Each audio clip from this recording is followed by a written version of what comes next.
काका बापदान राम राम हुआ भी तुम्हारे उसमें मुकेश परमार खबर ने आज बात करें कि मानगढ़ ની जो धरती છે जहाँ 3 રાજ્યોનો ભીલ પ્રદેશ મંગાવવાની માંગ કરે जहाँ आदिवासी यानी कि भील જેવી રીતે यहाँ 1500 से ऊपर शहीद थाया और वही स्मारक से यहाँ मानगढ़ की धरती कहा जाता है। यहाँ पर जो शहीद हुए हैं आदिवासियों करीबन यहाँ करीबन 1500 से आदिवासी यहाँ शहीद हुए थे उनकी स्मारक के आज जयंती है। उनको देखने के और याद करने के लिए यहाँ पर सैकड़ों आदिवासी यहाँ पहुँच रहे हैं। उनकी जहाँ पर लड़ाई लड़ी और उन्होंने शहीद हो गए थे गुरु गोविंद के सानिध्य में, जिन्होंने अपने आदिवासी और हक की लड़ाई लड़ते लड़ते यहाँ 1500 आदिवासियों का नरसंहार हो गया। यहाँ पर कई बात करें तो यहाँ के आदिवासियों ने तीनों राज्यों यानी कि भील प्रदेश की मांग की जा रही है। जहाँ कई आदिवासी यहाँ 1500 से 7 आदिवासी यहाँ शहीद हुए हैं। आज इस मानगढ़ की धरती पर हम भी पहुँचे हैं। यहाँ भील प्रदेश की मांग की जा रही है। हमारे साथ भंवरलाल जी परमार हैं आदिवासी परिवार के। आप आज मानगढ़ में सभा आयोजित की, किस उद्देश्य है और क्या ये पूरा मामला है? जहाँ तक उद्देश्य की बात है तो हमारे जो इलाके के अंदर जो संतों का आंदोलन हुआ और यह संतों का आंदोलन अंतिम था। देश आज़ाद होने से पहले, उससे पहले भी आंदोलन हुए थे। 1818 के अंदर जो अंग्रेज़ों और रजवाड़ों के बीच में जो समझौता हुआ, उस समझौते के तहत यहाँ के जो आदिवासी थे उनको टैक्स देने के लिए और जबरन मजदूरी करने के लिए कहा गया। तो जब देश आज़ाद नहीं हुआ था और आपका जो रजवाड़ों से अंग्रेज़ों का समझौता नहीं हुआ था 1818, उससे पहले जो आदिवासी लोग हैं जो आपका स्वायत्त थे, उनको किसी प्रकार की मजदूरी नहीं करनी होती थी, किसी प्रकार का उनका शोषण नहीं था, किसी प्रकार का टैक्स नहीं देना पड़ता था। तो आपका अंग्रेज़ों से जो रियासतों का समझौता हुआ 1818 में, उसके बाद उनको टैक्स देने को बाध्य किया गया, नंबर 1।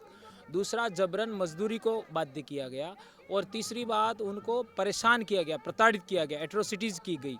और उसको ध्यान में रखते हुए हमारे लोगों ने सबसे पहला, क्योंकि समझौते में आदिवासी नहीं था, इसलिए हमारे इलाके में जो पाल लेम्बरवाड़ा है वहाँ के आदिवासियों ने सबसे पहले अंग्रेज और आपका रजवाड़ों से डायलॉग किया 1824 में। यानी 1818 में समझौता किया और 1824 में डायलॉग किया और उसमें 6 या 8, शायद 8 समझौते, 8 शर्तों पर समझौता हुआ। और इसके बाद आपका जो उदयपुर का रियासत है, जिसको मेवाड़ रियासत कहते हैं, हमारे डूंगरपुर रियासत में ये 8 शर्तों का समझौता हुआ। इसके बाद में मेवाड़ रियासत के भी आदिवासियों ने 1881 का आंदोलन गमेतियों के, पालों के गमेतियों के नेतृत्व में हुआ, उसमें भी आपका समझौता हुआ। उसमें मेवाड़ रियासत है, उसने आदिवासियों को बहुत सारे प्रिविलेज दिए, यानी उनको मानने को बाध्य होना पड़ा। और इसके बाद में हमारा संतों का आंदोलन शुरू होता है, जिसमें संत सुरमाल महाराज जो आपका सन 1868 के बाद से लगा के 1898 तक उनका आंदोलन, भगत आंदोलन चलता है। और इसके बाद में संत गोविंद गुरु महाराज का भगत आंदोलन चलता है। ये दोनों आंदोलनों की वजह से हमारे इलाके के अंदर आपका रियासतें और आपका अंग्रेजों ने मिल करके 3 बड़े नरसंहार किए। एक मानगढ़ का 1919 में, है ना, आप लोग जानते ही है। 1913 में आपका मानगढ़ का जो नरसंहार हुआ। इसके बाद में आपका पाल चितरिया में जो नरसंहार हुआ और इसके बाद में भूला वालोरिया में। और इसके बाद में हमारे रास्ता पाल और आपका पूनावाड़ा की घटना तो आप जानते ही हो। शिक्षा को लेकर कालीबाई कलासुआ को आपका मारा गया। इसके बाद में आपका नाना भाई खांट को मारा गया। ट्रक के पीछे घसीट करके आपका उनके शिक्षक को ले जा रहे थे। तो जिस इलाके से ये जन जागरण शुरू हुआ था, उसी इलाके का मैं हूँ और उसी पाल का रहने वाला हूँ। तो मेरी ड्यूटी बनती है कि मेरे पूर्वजों का जो इतिहास है, मेरे पूर्वजों का अधूरा काम है, उसको पूरा करने के लिए हम बोलें। हमने मात्र बोलना शुरू किया था 2015 में, लेकिन बोलने की वजह से धीरे धीरे जो बातें हम बोलते हैं वो कोई दूसरा बोलता नहीं है। इस वजह से, बोलने की वजह से कई अलग अलग संगठन के लोग हमारे से जुड़ते गए। हमारे पास कई राजनीतिक संगठन के लोग हैं, कई धार्मिक संगठन के लोग हैं, कई आपका सामाजिक संगठनों के लोग हैं। सब ने मिल करके आदिवासी परिवार बनाया। और एक बात ज्ञात रहे कि आदिवासी परिवार कोई संगठन नहीं है, एक मंच है, एक बैनर है, जिस पर सभी लोग आकर के अपनी बात रख सकते हैं। हमारा धर्म से कोई मतलब नहीं है, हमारा राजनीति से कोई मतलब नहीं है। लेकिन जैसे जैसे संगठन बढ़ता गया, इन पॉलिटिकल पार्टी के लोगों ने हम लोगों को परेशान किया। हम लोग शिक्षक हैं, मेरा सब लोग कहते हैं, लेकिन हम लोगों का कभी कोई इच्छा नहीं है कि हम लोग भी चुनाव लड़े और न कभी लड़ेंगे। ये आज इस धरती पर कह के जाना चाहते हैं। हमारा पूरा जीवन सामाजिक जन जागरण के लिए। एक देश है, इसमें आप कह रहे हैं कि अपने अधिकार हैं, क्या आप चाहते हैं कि एक देश में दो कानून बने, अलग कानून बने? एक देश में दो कानून, तो एक देश में ये देश किसका है? पहला तो सवाल ये पैदा होता है, ये देश किसका है? तो 5 जनवरी 2011 सुप्रीम कोर्ट का जजमेंट आया, जो कैलाश बनाम आपका नंदाबाई को लेकर के, कैलाश बनाम महाराष्ट्र सरकार, उसको पढ़ लीजिए, है ना? उसको पढ़ लीजिए। इसमें आदिवासियों को यहाँ का मूल मालिक कहा गया है, इंडिजिनस कहा गया है, एबोरिजिन कहा गया है, आपका क्या कहेंगे, नेटिव पीपल कहा गया है, और ओरिजिनल इनहेबिटेंट ऑफ इंडिया कहा गया है। तो देश किसका है? देश आदिवासियों का है। तो आदिवासी सोचेंगे ना क्या होना चाहिए, क्या होना नहीं चाहिए, देश में क्या होना चाहिए। अभी ये जंगल ही देख लो, जंगल प्राकृतिक नियम से चलते हैं, जंगल में कई प्रकार के पेड़ पौधे होते हैं। तो आप तो ऐसा कह लोगे कल तो कि नहीं एक प्रकार के ही पेड़ रोपेंगे, ये प्रकृति के खिलाफ है। यहाँ यहाँ मिला, यहाँ पे आप इकट्ठे होते हैं और यहाँ आप भील प्रदेश की मांग की जरूरत क्यों पड़ी? भील प्रदेश की मांग हमने तो किया नहीं है ना?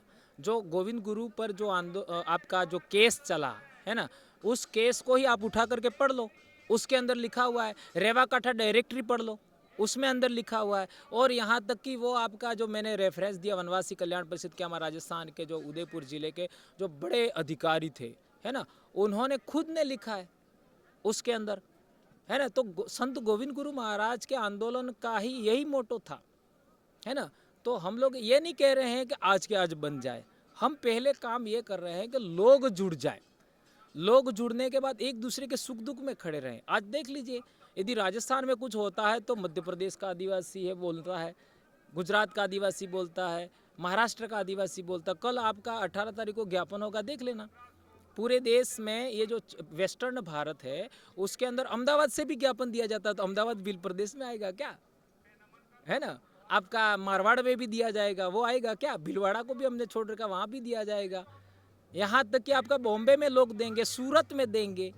तो जहाँ जहाँ आदिवासी लोग रहते हैं हर जगह ज्ञापन देते हैं, है ना। तो ये स्टेट तो बने तब बने, अभी हमारा मूल काम है ना। मूल काम क्या है? समाज को जोड़ना, यानी जो प्रकृति मूलक लोग हैं भारत के, उनको जोड़ना। और हमारे इस संगठन में, इस आपका बैनर तले आपका दूसरे समाज के लोग भी आ रहे हैं, दूसरे आदिवासी भी आ रहे हैं, है ना। तो ये तो स्टेट तो बनेगा तब बनेगा। आज समाज एक हो रहा है, ये हमारे लिए, मेरे जीवन की सबसे बड़ी बात है जी। दूसरा यह है कि यहाँ मानगढ़ के जो स्मारक है उसको आप राष्ट्रीय स्मारक की मांग करना चाहते हैं या आदिवासी स्मारक की मांग चाहते हो? क्योंकि सरकार ने कहा था कि बहुत इस बारे में जल्द किए जाएंगे, राष्ट्रीय पूरे स्मारक किया देश के जाएगा। अंदर आदिवासी प्रेरणा लेवे ऐसे स्थान कितने है ना, आदिवासी प्रेरणा लेवे ऐसे कितने स्थान है?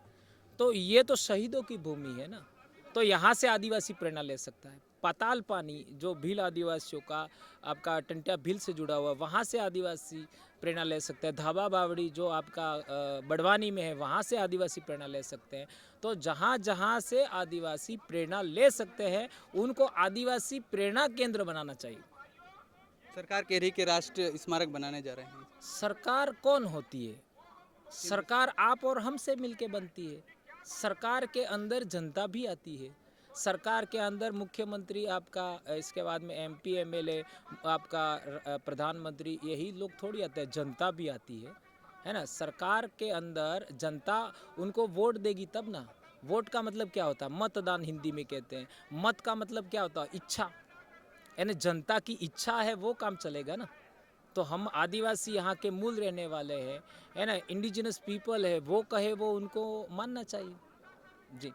दूसरा आपने कहा कि पॉलिटिक्स को भी आपने कहा कि इस बार क्या आप अपनी पार्टी बनाने चाह रहे हैं, कि आपने तीसरा विकल्प की बात कही? ये पार्टी का जो विषय है वो मेरा विषय नहीं है, पहला ये क्लियर समझें, है ना। मेरा विषय नहीं है। हम लोगों ने ये जो हमारी एक टीम बना रखी है उसमें 4 राज्य के लोग हैं, है ना। महाराष्ट्र का भी लोग है, गुजरात के भी लोग हैं, और आपका एमपी के भी लोग हैं, राजस्थान के भी लोग हैं। वो सभी लोग मिल करके इसको रजिस्ट्रेशन का कामकाज कर रहे थे, लेकिन रजिस्ट्रेशन के लिए इतना दूर से लोग आ नहीं सकते। तो इस वजह से हमारे राजस्थान के 4 जिलों के लोगों ने मिल करके तय किया और एक कमेटी बना दी। वो कमेटी इसका काम कर रही थी, और ये कमेटी में ही लोग जा करके, लास्ट कागज़ था आपका, वो दे करके रिटर्न आ रहे थे, ये एक्सीडेंट हो गया। अब आज ये कंडीशन हो गई कि अब इसको कोई एक आदमी पॉलिटिकल आदमी बोल देता है तो लोगों को ये लगेगा कि यार ये इसने क्यों कहा। इसलिए इस पॉइंट को अपन ने ये बोल दिया कि खाली इनको खुशखबरी दिया, क्योंकि वो चीज़ है हमको कल ही तो पता लगा। तो इतना बड़ा समाज है तो उसके बीच में हम लोगों को बोल देना चाहिए, हमने बोल दिया है ना कि भाई रजिस्ट्रेशन अपना लेटर अपने पास में जानकारी में आ चुका है ना। अब लेटर 1-2 दिन में आ जाएगा, जानकारी हमारे में हो गया भाई लेटर निकल गया तो आ जाएगा जी। आज मानगढ़ से आपने नया संकल्प क्या लिया है जो आगामी साल तक? मेरा तो कल बर्थडे है ना, कल मेरा जन्मदिन है, कल मैं 49 साल का पूरा हो जाऊंगा, 50वां जन्मदिवस है। मैंने आदिवासी परिवार विजन बुक लिखी है, किताब 2018 में, जून 2018 में। उस किताब में सब कुछ लिखा हुआ है कि हम क्या करेंगे, है ना। तो मेरा 1 साल अब ये जो बेरोजगारों के लिए जो काम करना था वो हो चुका है। तो अब हम लोग बहुत सारे काम, जैसे हमारे विद्यार्थी है वो उनको कोचिंग के लिए बाहर जाना पड़ता है, तो हम एक ऐसा स्कूल खड़ा करना चाहते हैं हमारे इलाके में कि हमारे बच्चों को कोचिंग के लिए जयपुर नहीं जाना पड़े, हमारे बच्चों को कोचिंग के लिए कोटा ना जाना पड़े। तो हम एक ऐसा स्कूल और कोचिंग इंस्टीट्यूट खड़ा करना चाहते हैं, नंबर 1। नंबर 2 है हम लोग हमारे बच्चों को खेल के क्षेत्र में आगे बढ़ाने के लिए बढ़िया गेम्स का भी प्लानिंग कर रहे हैं, गेम्स एकेडमी की बात कर रहे हैं। हमारा जो ये ब्यूटी कॉन्टेस्ट की जो हमने बात किया, ऑर्गेनिक फूड की बात किया, बहुत सारे विषय वो सब उसमें लिखे हुए हैं। हमारे किसान क्या करेंगे, हमारे मजदूर क्या करेंगे, है ना। और हमारे जो शिक्षक है वो क्या करेंगे, शिक्षकों के लिए भी हम लोगों ने संगठन बना दिया। उसका शिक्षा, स्वास्थ्य और आपका जैव विविधता पर बोलना है। तो अब शिक्षा और स्वास्थ्य पर तो अब मेरे बोलने के बाद अब बहुत सारे लोग बोल रहे हैं, जैव विविधता पर बोलना रह गया, अब उस पर मैं बोलूँगा। दूसरा, आपने कहा मन से कि महिलाओं को उपवास नहीं रखना चाहिए, क्या रीजन है? अरे यार कमाल कर रहे हो, उपवास नहीं रखना चाहिए तो पूरी दुनिया के अंदर उपवास रखता कौन है ना। कौन रखता है? क्या कोई जीव दूसरा उपवास रखता है? क्या अन्य धर्म के लोग हैं वो उपवास रखते हैं? उपवास भी ऐसे टाइम में रख रहे हैं। मैंने कहा था कि जुलाई से अक्टूबर, इस टाइम में सबसे ज़्यादा बच्चे स्कूल में आते हैं। आदिवासी बेल्ट में घूम जाइए तो सबसे ज़्यादा बच्चे जब स्कूल आते हैं उसी टाइम उपवास हैं। 118 दिन के उपवास हैं 4 महीनों में, 118 उपवास, आपका कर्मकांड, ये आपका त्योहार, इस तरीके मिलाओ 118 दिन होते हैं, वो भी इस किताब में हमने मेंशन किया है। तो 118 दिन बच्चा उस उपवासों में, उस कर्मकांडों में व्यस्त रहेगा तो बच्चा पढ़ेगा कब? सोमवार को देख लीजिए, सोमवार को कितने बच्चे स्कूल आते हैं? स्कूल के बजाय बच्चे तो चले जाते हैं आपका मंदिर में। और एक इम्पोर्टेंट बात कहूँ, हम लोग बच्चे को आपका अनुशासन सिखाते हैं, है ना। वहाँ हेडमास्टर भी होता है, वहाँ टीचर भी होता है, वहाँ उनके बड़े भाई भी होता है। मंदिर में क्या सिखाते हैं? वहाँ कौन हेडमास्टर? आज हमारे आदिवासी बच्चे बहुत सारी संख्या में कम उम्र के अंदर, मेरा अपने इलाके की बात करें तो हमारे एक पंचायत है उसके अंदर 4 बच्चे पिछले 2 साल में आपका फांसी खा चुके हैं। पहले फांसी नहीं खाते थे। और 2 9th क्लास के बच्चे हैं वो नातरे चले गए, ये पहले नहीं होता था। तो कैसे हो रहा है वो? ये चीज़ें बच्चों तक कैसे पहुंची? हमारा महिलाएं हैं ना 20-25 साल के पहले कभी शादी नहीं होती थी, आज 9th का बच्चा भाग रहा है, कैसे हुआ वो शिक्षा कहाँ से मिली? आज आप देख लीजिए, मनसा व्रत का बात करते हैं अपन, मनसा व्रत का मतलब क्या होता है आप लोग समझ लीजिए, है ना। इसलिए हम लोग इसका विरोध करते हैं, यह हमारे कल्चर का हिस्सा है ही नहीं। मैं जिस भगत परंपरा से आया हूँ, संत गोविंद गुरु महाराज की भगत परंपरा में बीज पूर्णिमा, बीज यानी आपका अमावस्या, पूर्णिमा और 11 के अलावा कोई व्रत करने का नहीं, इसको आधार मान के हम बोलते हैं जी। तो ये मांगीलाल जो भंवरलाल जी परमार है, जिन्होंने आज मानगढ़ की धरती पर आने वाले यानी सालों में यानी कि भील प्रदेश का आगाज़ किया है और आने वाले समय में यहाँ पर उन्होंने कहा कि धीरे धीरे हमारा विस्तार होगा और जल्द ही इसका पूरा किया जाए। ऐसी खबरों को देखने के लिए SMS न्यूज़ को सब्सक्राइब करना बिल्कुल ना भूलें।